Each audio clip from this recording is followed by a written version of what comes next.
ఈ నగరానికి ఎయిర్పోర్ట్ తీసుకొస్తున్నాం తొందరలోనే, ఈ నగరానికి మాస్టర్ ప్లాన్ తీసుకొస్తున్నాం తొందరలోనే, ఈ నగరానికి టెక్స్టైల్ పార్కును తొందరలోనే ప్రారంభించబోతున్నాం.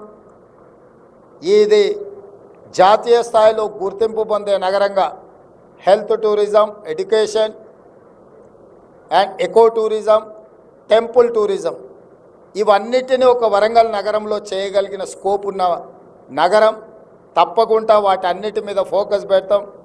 తెలంగాణ రాష్ట్రంలో అత్యధిక ప్రాధాన్యత ఇచ్చే నగరంగా వరంగల్కు మా ప్రభుత్వం ప్రాధాన్యత ఇస్తుంది. అందుకే ఈరోజు మధ్యాహ్నం నుంచి ఇప్పటి వరకు వరంగల్ నగర అభివృద్ధికి సంబంధించిన సమీక్ష సమావేశం ఏర్పాటు చేసుకున్నాం. నేను ఫ్రీక్వెంట్గా వరంగల్ నగరానికి పర్యటనకు వస్తూనే ఉంటా. మెడికవర్ వల్ల ఈ ప్రాంత ప్రజలకు మేలు జరిగిందని నేను వినాలనుకుంటున్నా. ఆ దిశగా సిబ్బంది యాజమాన్యం పనిచేయాలని తెలియజేస్తూ